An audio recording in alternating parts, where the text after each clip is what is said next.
الحمد لله الذي أبدع الأفلاك والأرضين والصلاة والسلام على من كان نبيا وآدم بين الماء والطين وعلى آله وأصحابه أجمعين.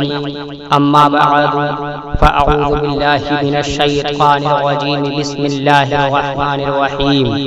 والضحى والليل إذا سجى. صدق الله العظيم ونحن على ذلك لمن الشاهدين والشاكرين والحمد لله رب العالمين.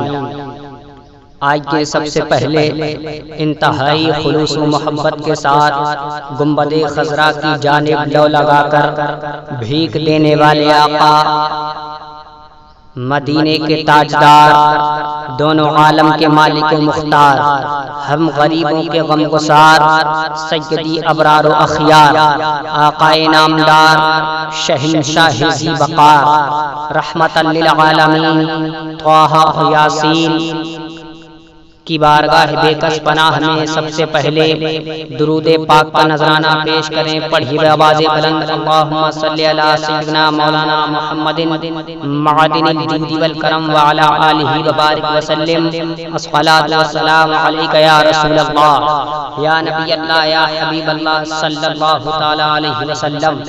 ایک مرتبہ اور اصول برکت کے لیے درود پاک پڑھیں. صلی اللہ علی النبی الامی وعلی آلہ وبارک وسلم. الصلاۃ والسلام علیک یا رسول اللہ، یا نبی اللہ، یا حبیب اللہ صلی اللہ تعالی علیہ وسلم. کنز الکرامت، دریائے رحمت، مجدد دین و ملت، سرکار اعلی حضرت عظیم البرکت امام احمد رضا خان محدث بریلوی رضی اللہ تعالی عنہ، سرکار دو عالم صلی اللہ تعالی علیہ وسلم کے اوصاف کریمہ یعنی حلیہ مبارک کو سلام کے بطور پیش کرتے ہیں. ملاحظہ فرمائیں، حضور اعلی حضرت عظیم البرکت مجدد دین و ملت آپ کی زبان مبارک کے بارے میں لکھتے ہیں، وہ زبان جس کو سب کن کی کنجی کہے، وہ زبان جس کو سب کن کی کنجی کہے، اس کی نافذ حکومت پہ لاکھوں سلام. اور آپ کے لب مبارک کے بارے میں لکھتے ہیں، پتلی پتلی گلیں قدس کی پتیاں، ان لبوں کی نزاکت پہ لاکھوں سلام. آپ کے دہن مبارک کے بارے میں لکھتے ہیں، وہ دہن جس کی ہر بات بڑھ کے خدا، چشمہ علم و حکمت پہ لاکھوں سلام. آپ کی پیشانی کے بارے میں لکھتے ہیں، جس کے ماتھے شفاعت کا صحرا رہا، اس جبین سعادت پہ لاکھوں سلام. آپ کی نگاہ مبارک کے بارے میں لکھتے ہیں، جس طرف اٹھ گئی دم میں دم آ گیا، اس نگاہ عنایت پہ لاکھوں سلام. آپ کے رنگ مبارک کے بارے میں لکھتے ہیں، جس سے تاریخ دل جگمگانے لگے، اس چمک والی رنگت پہ لاکھوں سلام. آپ کی بات کے بارے میں لکھتے ہیں، اس کی باتوں کی لذت پہ لاکھوں درود، اس کے خطبے کی ہیبت پہ لاکھوں سلام. حضرات محترم، آپ کے دست مبارک کے بارے میں لکھتے ہیں، ہاتھ جس سمت اٹھا غنی کر دیا، ہاتھ جس سمت اٹھا غنی کر دیا، موج بحر سماعت پہ لاکھوں سلام. آپ کی انگشت مبارک کے بارے میں لکھتے ہیں، آپ کی انگلیاں مبارک کے بارے میں لکھتے ہیں، نور کے چشمے لہرائے دریا بہے، انگلیوں کی کرامت پہ لاکھوں سلام. حضرات، خطبہ مسمونہ کے بعد میں نے قرآن عظیم کی ایک بہت ہی مشہور اور معروف آیت کریمہ کی تلاوت کرنے کا شرف حاصل کیا. اللہ رب العزت اپنے مقدس قرآن میں اعلان کرتا ہے، والضحیٰ واللیل اذا سجا، جس کا ترجمہ ہے چاش کی قسم اور رات کی جب پردہ ڈالے. بعض مفسرین اکرام فرماتے ہیں کہ یہاں والضحیٰ سے مراد چہرہ پاک مصطفیٰ ہے، اور واللیل سے مراد محبوب دو عالم صلی اللہ علیہ وسلم کی زلف مبارک ہے. اب اس آیت کا ترجمہ یہ بھی ہو سکتا ہے، چہرہ پاک مصطفیٰ کی قسم.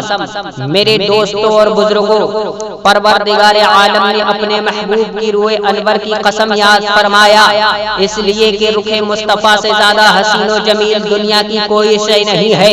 حضرات محترم، مصطفیٰ جان رحمت صلی اللہ تعالی علیہ وسلم سے حسین و جمیل دنیا میں کوئی نہیں ہے اور نہ ہی ہو سکتی ہے۔ حضرت حسان بن ثابت رضی اللہ تعالی عنہ آپ کے حسن و جمال کو دیکھ کر 1400 سال پہلے پکار اٹھے، وَأَحْسَنُ مِنْكَ لَمْ تَرَ قَطُّ عَيْنِي وَأَجْمَلُ مِنْكَ لَمْ تَلِدِ النِّسَاءُ خُلِقْتَ مُبَرَّأً مِنْ كُلِّ عَيْبٍ كَأَنَّكَ قَدْ خُلِقْتَ كَمَا تَشَاءُ۔ یا رسول اللہ صلی اللہ علیہ وسلم، میری آنکھ نے آپ کے جیسا کبھی حسین و جمیل نہیں دیکھا۔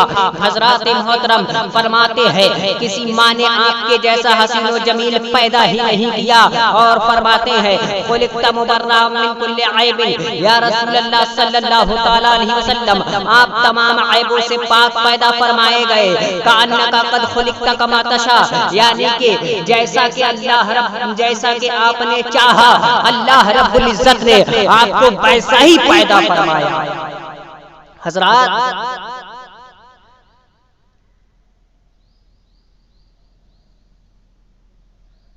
اور مشہور صحابی رسول اور مشہور صحابی رسول حضرت ابو ہریرہ رضی اللہ تعالی عنہ فرماتے ہیں ما رأیت شیئا احسن من رسول اللہ صلی اللہ علیہ وسلم کأن الشمس تجری فی وجہہ، میں نے کوئی چیز رسول اللہ صلی اللہ علیہ وسلم سے زیادہ حسین نہ دیکھی، گویا کہ سورج آپ کے چہرے انور میں تیر رہا ہو، شمائل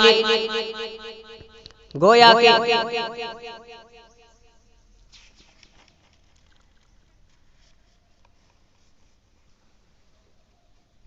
یعنی صدیق اکبر رضی اللہ تعالی عنہ نے نبی کریم صلی اللہ علیہ وسلم کو دیکھا تو عرض کیا اے حسن و جمال کے آفتاب، تیرے جیسا خوبصورت نہ مشرق میں ہے نہ مغرب میں ہے۔ حضرات آپ نے دیکھا کہ حضرت حسان بن ثابت سے لے کر حضرت صدیق اکبر رضی اللہ تعالی عنہ تک یہی فرما رہے ہیں کہ رسول اللہ صلی اللہ علیہ وسلم سے بڑھ کر کائنات میں کوئی حسین و جمیل نہیں ہے، کوئی خوبصورت نہیں ہے۔ اب یہاں سوال کرنے والا سوال کرتا ہے، سوچنے والا سوچتا ہے، اعتراض کرنے والا اعتراض کر سکتا ہے کہ حضرت ابو بکر صدیق رضی اللہ تعالی عنہ اور حضرت حسان بن ثابت رضی اللہ تعالی عنہ، حضرت ابو ہریرہ رضی اللہ تعالی عنہ، حضرت جابر رضی اللہ تعالی عنہ اور دیگر صحابہ کرام نے کیسے فرما دیا کہ رسول اللہ صلی اللہ تعالی علیہ وسلم سب سے زیادہ حسین و جمیل ہے۔ حضرات محترم ساری کائنات میں سب سے بڑھ کر ہے۔ حضرات ان صحابہ کرام رضوان اللہ علیہم اجمعین نے ساری کائنات کو اور پوری دنیا کو دیکھا نہیں ہے۔ ہاں یہ ممکن ہے کہ مکہ اور مدینہ میں رسول اللہ صلی اللہ علیہ وسلم سے بڑھ کر کوئی حسین و جمیل نہ ہو، یہ تو ممکن ہے کہ پورے عالم میں سرور دو عالم صلی اللہ تعالی علیہ وسلم سے زیادہ خوبصورت، یہ تو ممکن ہے کہ سرکار مدینہ صلی اللہ تعالی علیہ وسلم سب سے زیادہ خوبصورت ہو، مگر وہ یہ کیسے کہہ سکتے ہیں کہ ساری کائنات میں ان سے بڑھ کر کوئی حسین نہیں ہے، جبکہ انہوں نے پوری دنیا کو دیکھا ہی نہیں ہے۔ ہاں یہ ہو سکتا ہے کہ یہ لوگ جہاں جہاں گئے ہوں اور جہاں جہاں کے لوگوں کو دیکھے ہوں وہاں میرے نبی سے میرے نبی جیسا کوئی حسین و جمیل نہ ہو، مگر جہاں یہ لوگ نہ جا سکے وہاں کے تعلق سے یہ کیسے کہہ سکتے ہیں کہ میرے نبی سب سے بڑھ کر کوئی میرے نبی سے بڑھ کر کوئی حسین و جمیل نہیں ہے۔ مثلا ہندوستان میں کوئی ایسا شخص ہو جو حضور صلی اللہ علیہ وسلم سے زیادہ خوبصورت ہو، پاکستان میں کوئی ایسا شخص ہو جو حضور صلی اللہ علیہ وسلم سے زیادہ خوبصورت ہو، بنگلہ دیش میں کوئی ایسا شخص ہو جو حضور صلی اللہ علیہ وسلم سے زیادہ خوبصورت ہو، سری لنکا میں کوئی ایسا شخص ہو جو ہمارے سرکار مدینہ سے زیادہ خوبصورت ہو،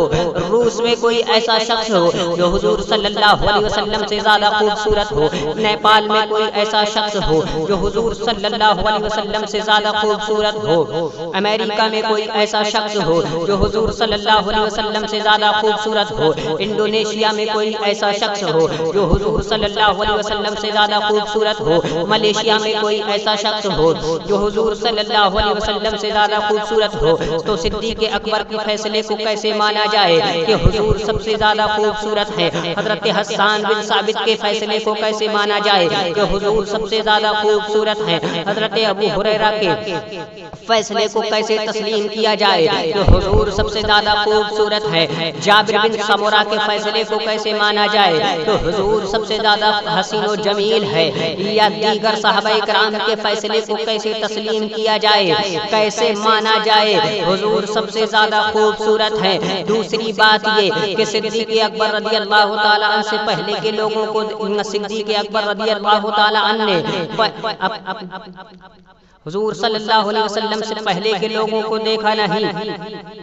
صدیق اکبر رضی اللہ تعالی عنہ نے حضور صلی اللہ علیہ وسلم سے پہلے کے لوگوں کو دیکھا نہیں، جو حضور کے بعد میں ہوئے ان کو بھی دیکھا نہیں۔ حسان بن ثابت نے حضور صلی اللہ علیہ وسلم سے پہلے کے لوگوں کو دیکھا نہیں اور جو حضور کے بعد کے لوگوں کو دیکھا نہیں۔ حضرت ابو ہریرہ نے حضور صلی اللہ علیہ وسلم سے پہلے کے لوگوں کو دیکھا نہیں اور حضور کے بعد کے لوگوں کو دیکھا نہیں۔ حضرت جابر بن سمرہ رضی اللہ تعالی حضرت جابر نے اولین و آخرین کو دیکھا نہیں تو کیسے ان نفوس قدسیہ کا فیصلہ مان لیا جائے کہ حضور سب سے زیادہ خوبصورت ہے؟ تو آئیے میں اس سوال کا جواب دے دوں اور آپ کے اعتراض کو دور کر دوں تاکہ آپ کے ذہن و فکر پر پڑا ہوا گرد و غبار صاف ہو جائے۔ آئیے میں آپ کو ایک ایسی عظیم ہستی کی بارگاہ میں لے چلوں کہ جنہوں نے مکہ کے لوگوں کو بھی دیکھا ہے، مدینہ کے لوگوں کو بھی دیکھا ہے، مصر کے لوگوں کو بھی دیکھا ہے، کویت کے لوگوں کو بھی دیکھا ہے، عراق کے لوگوں کو بھی دیکھا ہے، لیبیا کے لوگوں کو بھی دیکھا ہے، چین اور جاپان کے لوگوں کو بھی دیکھا ہے، جرمن اور ہندوستان کے لوگوں کو بھی دیکھا ہے، پاکستان اور افغانستان کے لوگوں کو بھی دیکھا ہے۔ میں ان کی بارگاہ میں لے جانا چاہتا ہوں جنہوں نے دنیا کے کونے کونے، خطے خطے اور گوشے گوشے کو دیکھا ہے۔ میں ان کی بارگاہ میں لے جانا چاہتا ہوں جنہوں نے حضور سے پہلے کے لوگوں کو بھی دیکھا ہے اور حضور کے بعد کے لوگوں کو بھی دیکھا ہے، اولین کو بھی دیکھا ہے اور آخرین کو بھی دیکھا ہے۔ جانتے ہیں یہ آپ عظیم ہستی کون ہے؟ یہ عظیم ہستی وہ ہے جن کو ہم جبریل امین کہتے ہیں، جنہیں سید الملائکہ کہا جاتا ہے، جنہیں طائر سدرہ کہا جاتا ہے۔ مجھے کہنے دیا جائے کہ جبریل امین کی وہ ذات ہے جنہوں نے حضرت آدم کو بھی دیکھا ہے، حضرت نوح کو بھی دیکھا ہے، حضرت ابراہیم کو بھی دیکھا ہے، حضرت اسماعیل کو بھی دیکھا ہے، حضرت اسحاق کو بھی دیکھا ہے، حضرت یعقوب کو بھی دیکھا ہے، حضرت یوسف کو بھی دیکھا ہے، حضرت زکریا کو بھی دیکھا ہے، حضرت یحییٰ کو بھی دیکھا ہے، حضرت موسیٰ علیہ السلام کو بھی دیکھا ہے اور حضرت عیسیٰ علیہ السلام کو بھی دیکھا ہے۔ لیکن خود جبریل امین فرماتے ہیں قلبت الارض مشارقها ومغاربها فلم ارى مثل محمد یا رسول اللہ صلی اللہ تعالی علیہ وسلم، میں نے روئے زمین کے مشارق و مغارب کو الٹ پلٹ کر دیکھا، کائنات کا گوشہ گوشہ دیکھا اور دنیا کا چپا چپا دیکھا، مگر خدا کی قسم آپ کی طرح کسی کو نہ دیکھا یا رسول اللہ صلی اللہ تعالی علیہ وسلم، میں نے آپ کی طرح کسی کو نہیں دیکھا۔ اسی لیے تو سرکار اعلیٰ حضرت بریلی کے تاجدار فرماتے ہیں یہی بولے سدرہ والے چمن جہاں کے تالے، سبھی میں نے چھان ڈالے تیرے پائے کا نہ پایا، تجھے یک نے یک بنایا، تجھے یک نے یک بنایا۔ حضرت جابر نے چہرے مصطفیٰ کو دیکھا تو کہا حضور سب سے زیادہ حسین۔ حضرت انس نے چہرے مصطفیٰ کو دیکھا تو کہا حضور سب سے زیادہ حسین۔ حضرت ابو ذر نے چہرے مصطفیٰ کو دیکھا تو کہا حضور سب سے زیادہ حسین۔ حضرت مالک نے چہرہ مصطفیٰ کو دیکھا تو کہا حضور سب سے زیادہ حسین۔ حضرت طلحہ نے چہرہ مصطفیٰ کو دیکھا تو کہا حضور سب سے زیادہ حسین۔ حضرت بلال نے چہرہ مصطفیٰ کو دیکھا تو کہا حضور سب سے زیادہ حسین۔ حضرت خباب نے چہرہ مصطفیٰ کو دیکھا تو کہا حضور سب سے زیادہ حسین۔ حضرت فاطمہ فرماتی ہے میرے ابا جان چاند سے زیادہ حسین۔ حضرت عائشہ فرماتی ہے میرے آقا چاند سے زیادہ حسین۔ اور حضرت آمنہ فرماتی ہے میرا لال ساری کائنات سے زیادہ حسین۔ مولا علی کہتے ہیں میں نے آقا سے بڑھ کر کسی کو خوبصورت دیکھا نہیں۔ حضرت عمر فرماتے ہیں میں نے آقا سے بڑھ کر کسی کو خوبصورت دیکھا نہیں۔ حضرت عمر فرماتے ہیں میں نے آقا سے بڑھ کر کسی کو خوبصورت دیکھا نہیں۔ یار غارے یعنی صدیق اکبر رضی اللہ تعالی عنہ یعنی صدیق اکبر یار غارے مصطفیٰ یعنی صدیق اکبر رضی اللہ تعالی عنہ بھی یہی فرماتے ہیں کہ میں نے سرکار سے زیادہ آقا سے بڑھ کر کسی کو خوبصورت دیکھا نہیں۔ ایک روز صدیق اکبر رضی اللہ تعالی عنہ بارگاہ رسالت میں حاضر ہوئے، فرماتے ہیں یا رسول اللہ صلی اللہ تعالی علیہ وسلم آپ سے بڑھ کر دنیا میں کوئی حسین و جمیل نہیں ہے۔ آقا صلی اللہ علیہ وسلم فرماتے ہیں اے پیارے صدیق صدقتا تم سچ کہتے ہو۔ اسی طرح ایک روز ابو جہل بھی بارگاہ رسول میں حاضر ہوا اور کہا اے محمد بن عبداللہ میرے نزدیک تم سے زیادہ کوئی بدصورت نہیں ہے۔ آپ نے فرمایا اے ابو جہل صدقتا تمہارا کہنا درست ہے یا رسول اللہ صلی اللہ علیہ وسلم۔ یہ سن کر صحابہ اکرام حیران رہ گئے اور بارگاہ رسول میں عرض کرتے ہیں یا رسول اللہ صلی اللہ علیہ وسلم آپ نے یہ کیا فرما دیا، بھلا دونوں باتیں کیسے صحیح ہو سکتی ہے؟ سرکار نے فرمایا اے میرے پیارے صحابہ میں مثل آئینہ ہوں اور آئینہ میں جو جیسا ہوتا ہے ویسا ہی نظر آتا ہے۔ ابو بکر چونکہ خود خوبصورت ہے اس لیے انہیں میں خوبصورت نظر آیا، اور ابو جہل خود بڑا بدصورت ہے اس لیے اسے میں بدصورت نظر آیا معاذ اللہ رب العالمین۔ تو اے دیکھنے والے اگر رسول کو دیکھنا ہے تو ابو جہل کی نظر سے مت دیکھو، اے ابو لہب کی نظر سے مت دیکھو، عتبہ اور شیبہ کی نظر سے مت دیکھو، بلکہ دیکھنا ہے تو صدیق اکبر کی نظر سے دیکھو، دیکھنا ہے تو فاروق اعظم کی نظر سے دیکھو، دیکھنا ہے تو عثمان غنی کی نظر سے دیکھو، دیکھنا ہے تو مولا علی کی نظر سے دیکھو، دیکھنا ہے تو عشق کی نظر سے دیکھو، دیکھنا ہے محبت کی نگاہ سے دیکھو تو حضور تمہیں اچھے بھی نظر آئیں گے اور پیکرو حسن و جمال بھی نظر آئیں گے۔ سبحان اللہ۔ میرے دوستو اور بزرگوں ابو جہل دیکھ تو رہا تھا مگر اپنی آنکھ کی نور سے دیکھ رہا تھا۔ ابو لہب دیکھ تو رہا تھا مگر اپنی آنکھوں کی نور سے دیکھ رہا تھا۔ عتبہ دیکھ تو رہا تھا مگر اپنی آنکھوں کی نور سے دیکھ رہا تھا۔ شیبہ دیکھ تو رہا تھا مگر اپنی آنکھوں کی نور سے دیکھ رہا تھا، اسی لیے حضور اچھے نظر نہیں آئے معاذ اللہ رب العالمین۔ مگر صدیق اکبر رضی اللہ تعالی عنہ دیکھ رہے ہیں تو اپنی آنکھوں کے نور سے نہیں بلکہ ایمان کے نور سے دیکھ رہے تھے۔ فاروق اعظم دیکھ رہے تھے تو اپنی آنکھوں کے نور سے نہیں بلکہ ایمان کے نور سے دیکھ رہے تھے۔ عثمان غنی دیکھ رہے تھے تو اپنی آنکھوں کی نور سے دیکھ رہے تھے۔ حضرات عثمان غنی دیکھ رہے تھے تو بلکہ اپنی آنکھوں کے نور سے نہیں دیکھ رہے تھے بلکہ ایمان کے نور سے دیکھ رہے تھے۔ مولا علی دیکھ رہے تھے اپنی آنکھوں کی نور سے نہیں بلکہ ایمان کے نور سے دیکھ رہے تھے۔ اسی لیے میرے آقا صلی اللہ علیہ وسلم انہیں خوبصورت بھی نظر آئے، حسین بھی نظر آئے، جمیل بھی نظر آئے۔ اور میں کہتا ہوں کہ آنکھ والا تیرے جوبن کا تماشا دیکھے، آنکھ والا تیرے جوبن کا تماشا دیکھے، دیدہ کور کو کیا نظر آئے، کیا دیکھے۔ نبی کا چہرہ مبارک معمولی چہرہ نہیں ہے، نبی کا دست مبارک معمولی دست نہیں ہے، نبی کا سینہ مبارک معمولی سینہ نہیں ہے، نبی کی زبان مبارک معمولی زبان نہیں ہے، نبی کا حکم مبارک معمولی حکم نہیں ہے، نبی کا دستور مبارک معمولی دستور نہیں ہے، نبی کا ذکر مبارک معمولی ذکر نہیں ہے، نبی کا اعلان مبارک معمولی اعلان نہیں ہے، بلکہ نبی کا چہرہ وجہ اللہ ہے، نبی کی زبان لسان اللہ ہے، نبی کا سینہ صدر اللہ ہے، نبی کا حکم حکم اللہ ہے، نبی کا دستور آئین اللہ ہے، نبی کا ذکر ذکر اللہ ہے، نبی کی بات وحی اللہ ہے، نبی کا اعلان لا الہ الا اللہ ہے، اور نبی کا وجود محمد رسول اللہ ہے۔